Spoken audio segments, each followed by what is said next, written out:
Welcome back, ladies and gentlemen. I am Lee D-Man Smith, and here alongside me is Martin Deficio Linger once again to bring you the second half of the day. So let's get into the next game as Millennium will be taking on Alliance. Confident about these bans. We knew that one was coming. It was pretty obvious. Millennium banned it every single game in the Super Week. Alliance, of course, played it in 3 out of 4 games. Absolutely love Lulu. Taking away already. Yeah, there is the Kale, there is the Kassadin, all in the mid lane, the bans for Millennium. No surprises, all very strong bans as well. Zeke's taken away, as you mentioned, Kurt was huge on that last week. Jack's taken away. One of the strongest top laners, almost, or more importantly, Kevin's favourite top laner. Yeah, and Wicked seems to favour more towards Aurelia, Shyvana than the Jax itself, so that's why they banned away. Don't want to risk Kevin taking it and just become this split push king. Interesting. A Fizz ban coming out there. That's something that clearly they've known from playing each other. Of course, Millennium Alliance, we do know, were scrim partners for the Super Week. So no surprise, both these teams actually came out 3-1. But it does mean LeBlanc was left open Twitch once is open again. Too. A champion that went 10-0-5 for Kurt last week. Yeah, so LeBlanc being locked in for Kerb, of course. Fantastic LeBlanc player. Twitch is still open. Cockmore is still open when it comes to AD carries here. Lucian, of course, is still open. A lot of options. Alliance went straight for Shyvana because Jax was banned away. We know Wicked loves to play it. And, of course, Lee Sin, considered the strongest jungler at the moment.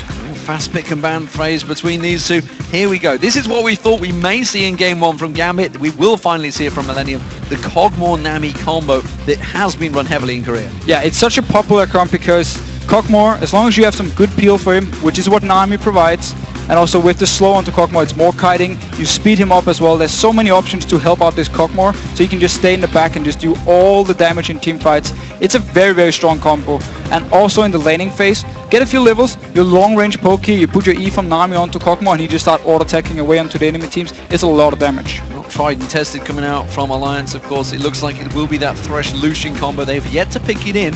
Does mean, of course, that Twitch would go through, and yeah, I believe he must be sitting around 100% pickle ban right now. He's got to be very close to it, that's for sure.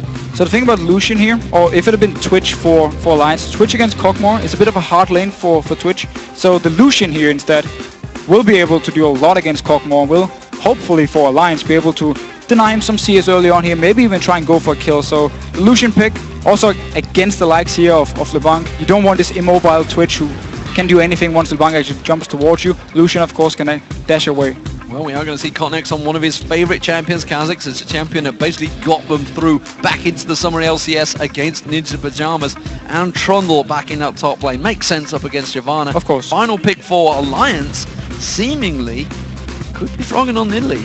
Could be Nidalee here. Of course, laning phase-wise against LeBlanc, it is a hard one for Froggen. Also opens up for Kerb to take full control and start roaming around. Go up to the top lane, go down to the bottom lane, try and look for some kills here, because he will be able to pressure Nidalee in the laning phase at least.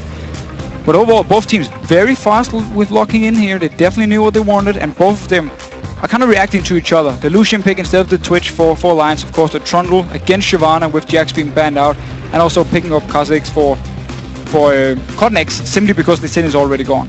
So the Nidalee was the final choice. So Froggen will be on that up against Kerb. How do we see that mid lane pairing going before we get into the match? Well, obviously Kerb with Ignite here, he will have the pressure. It's what we talk about. It's what LeBlanc needs to do. You need to go in here, constantly try and deny some CS from Froggen, push the wave up early, get him into the tower where it's hard for him to do anything, because Nidalee is very, very weak in the early game. However, if Froggen can survive it, get to this mid game point, and Alliance then can start grouping up with, of course, Lucian, with the Nidalee, and just start poking down on towers, then it's actually very hard for Millennium to respond when it comes to wave clear. Clear from LeBlanc, from Trundle, of course, he can jump in with Distortion. That's why Alliance can now push this tower.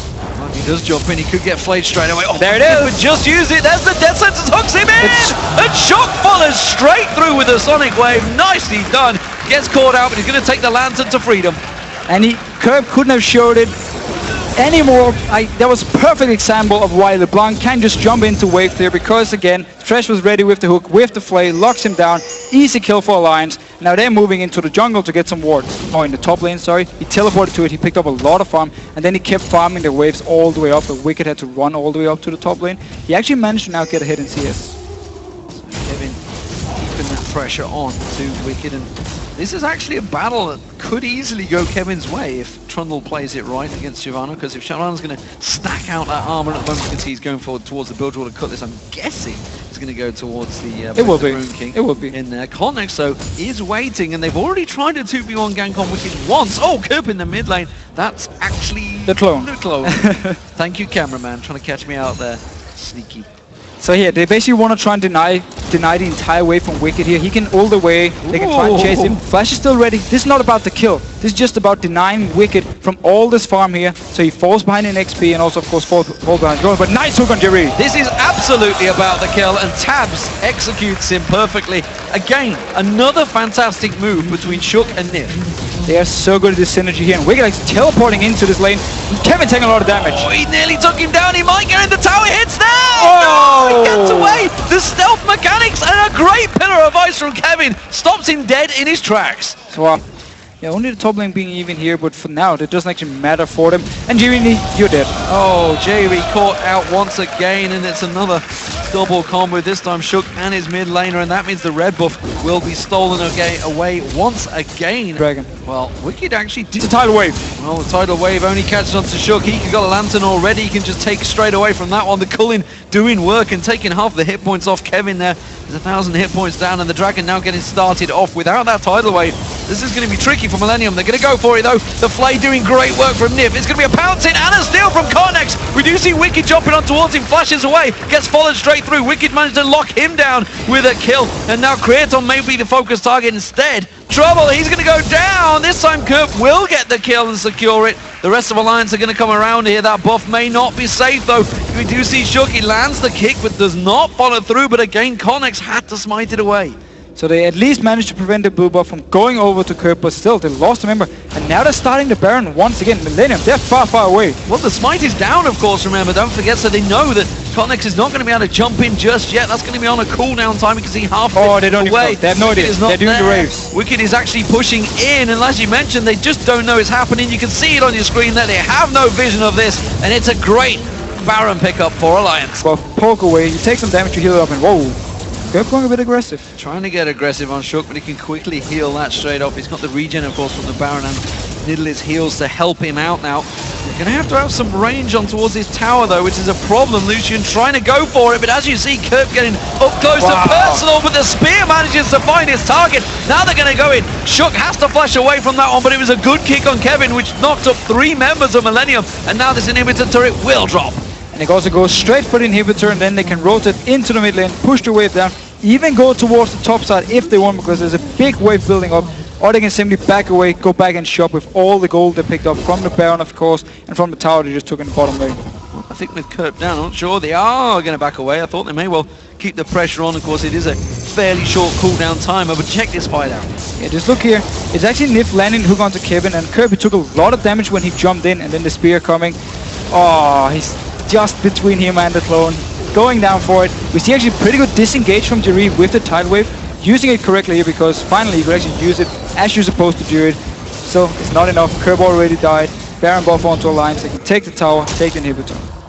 So 15 seconds for the next Dragon. Alliance already making moves towards it. That will go their way, and it's going to keep massive objective gold going in their favor. Already 11,000 gold lead, 7-2 up in turrets, and now, of course, with that bottom lane inhibitor down, super minions pushing in there, which is why Kevin is fighting desperately to keep them away. And speaking of these top laners, we mentioned it right at the start, how they're really going to struggle in terms of gold, in terms of farm, in terms of items. You can see, looking at Kevin, he's only got the Randy Zone, he's got the Bilgewater Cutlass, but not a lot else. And while he actually went even in farm or weak, needs to be careful here. They're going for him. Oh, it's going to be tricky to take down. He's very tanky, and it just flashes on through and walks away with that burnout running. And now they need to recall fast, because Alliance, they're pushing on to this mid tower. Well, they know that there's 3 members not here right now. They're going to go for it. That's a good bubble coming out from J-Re. Will slow them down ever so slowly, but not a great deal. That's going to be another inhibitor turret going down. Now all members of Millennium are back, but we see Wicked teleporting back in full health. They're going to keep on pushing. They can go for this one here. Nice hook onto Jerry. Death sentence is not quite enough for Jerry. The bubble doesn't land. Tabs got caught out pretty hard there though by Kerp trying to push it towards the Millennium, having to back away from this inhibitor, and it will be a second one taken down by Alliance. And again, whenever Millennium tries to defend something, one member will die for it, another one will drop low, and then Alliance can just pick up the inhibitor. Second one of the game for them, and now back away, do the exact same thing. Either go back to shop if they want to spend the gold, or just move straight up to this top lane, go towards the last inhibitor. Yeah, they're going to get that wave shoved in. Kerp's got to be careful, he's following it up there at the moment actually. You can see Wicked is going to head it off. The rest of Alliance are in the jungle actually very close to Kerp. Kerp in that tri-bush. It looks like he's going to try and jump onto Tabs. No. If he'd have stuck around a little bit longer, he may well have worked out for him. He hasn't shown himself yet. So Alliance have no idea that Kerp is there.